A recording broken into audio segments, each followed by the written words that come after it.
So what is parts and service? Parts and service just simply means that you're looking at the costs of labor separately from the costs of the supplies needed to do that service. So the cost of labors would be the stylist who's performing the service, and that one we're going to dive into the ways that you can map out how your stylist should be valuing their time, how they come up with that number, what's the base price for a service. And then we're going to look at parts, which is why SalonScale is so amazing, because you're not going to have to think about it. You're just going to have to do the setup in the implementation guide, and the number is going to show up for you on the scale. And that's the number that you're going to be using to charge out to the client. So why should you implement parts and service into your salon? There's 3 key reasons why you should implement labor pricing in your salon. And number 1 is that you're charging based on data, not what you feel. I know if you've been in the industry for a long time, there's been days where you don't feel your best, and so you don't charge your highest. Or you do feel your best and maybe you charge a little bit more, then it's just inconsistent, right? Feelings are never consistent, and they're never what we should base our pricing on.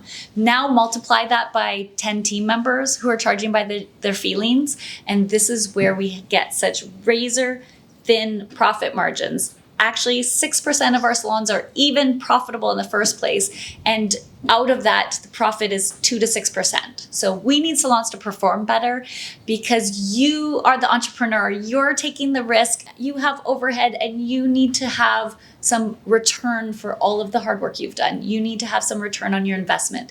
And this is why you do business, is to have a return. So you might be thinking, like, I already have a color allowance in there. I already take 10% off. But this leads to point number 2, where back bar expenses just aren't being covered correctly.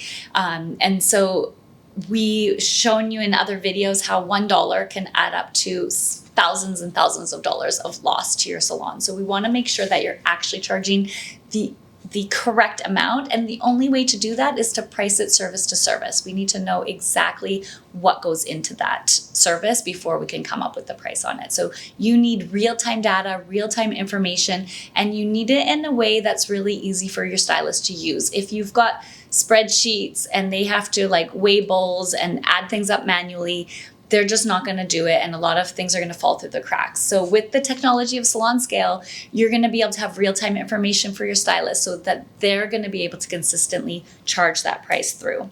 When you don't separate parts from your total cost, you end up paying your product charges out on commission. This is the scariest scenario because this is where you're actually paying on that tube of color. So if the tube of color already cost $20 and then you add commission to it, it now costs $30. This really eats into your bottom line. And because the margins are so thin, so the profits already, we have to work really hard for it. When you have things like this going on in your business, it's really hard to stay above water. We finally figured it out. We've been at this for a long time. We've done a lot of crazy things in our industry, and we finally figured it out. If you just simply separate your parts from your service, you're going to have a more consistent business, and you're going to have a much more profitable business. This is the method that I use with my clients, and we've seen success for teams, success for clients, and success for the owner with this method. So here we go. Let's start with the service part.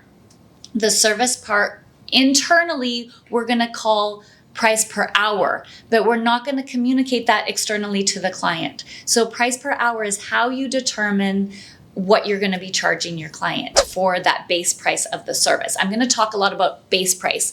Base price is the minimum that you're ever going to charge for that service. Let's say a client books a 3-hour service and your rate is $100 an hour. You know that your base price already for that service is $300. That's based on the time they've booked. And so it's now really easy to quote that price because I'm going to say your base price is $300. And then depending on the color that we use, that we weigh out, and you'll be charged exactly for what we use, is going to be anywhere from $40 to $60. So you're going to know a good range based on what you know that service is going to take. This is amazing. This is gone the headaches of guessing prices. We can actually accurately quote a price even over the phone before we even see them, just based on the time that they booked plus the estimate of the color that we know. So it's always going to be a variable price, but we're going to give them a really good guideline so that they know where that price is going to fall. So how do you determine the labor part of your service? So for me, and the way I like to teach this, is it's strictly supply and demand. Let me give you an example. I could be an extremely talented stylist with a ton of experience, and I could move to a new city and I could say, well, because of my experience, I'm going to charge $200 an hour. And I could go to work that day and have nobody in my chair and come out with nothing. So if I'm basing purely on experience or my skills or what I think I'm worth, that doesn't always give me the best building techniques. So I want to base on supply and demand. What does that mean? As I get busier and more pressure on my time, I continually increase my price. So based on where I am now, I'm going to choose a starting point. And that starting point can be, looking at how many hours you have to work in the week and how much money that you need to earn, and make that your base. And then you're going to start to build demand. And there's always a cycle. You're either in the build demand cycle or the raise price cycle. So as soon as you raise prices, if you lose some of that demand, then you're going to go back into the build demand of people who are willing to pay that new higher rate. Too many times I've seen beautiful salons. Let's take Tony and Guy for an example that I don't even know if it exists here anymore for this very reason. Beautiful Italian furniture and really high prices, and maybe one client in there for the whole entire day. So we don't want to be outpricing ourselves. We want to always be pushing the market to see what your value is in that marketplace. Not your value as a human. We're all equally valuable, and you are valuable, and your time is valuable, but we need to put pressure on the marketplace and see what people are willing to spend on your time. And so you're far better off becoming a busy stylist at a slightly lower rate and then raising it later than you are to price yourself out with a really high hourly price. Again, this is your internal system, so we're not going to be communicating to the client that it's an hourly pricing model, but this is for you to determine what's your base price for that service.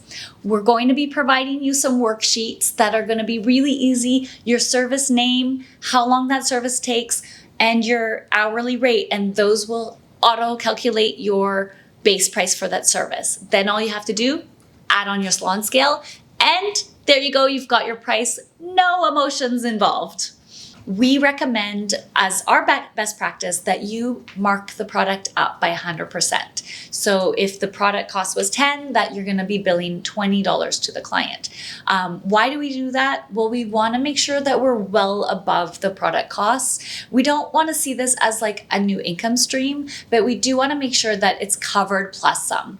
Why? Because you have shampoo on the back bar, you have foils, you have little bits of things that might get lost and might not get covered in that full amount. So we do suggest that full 100% markup.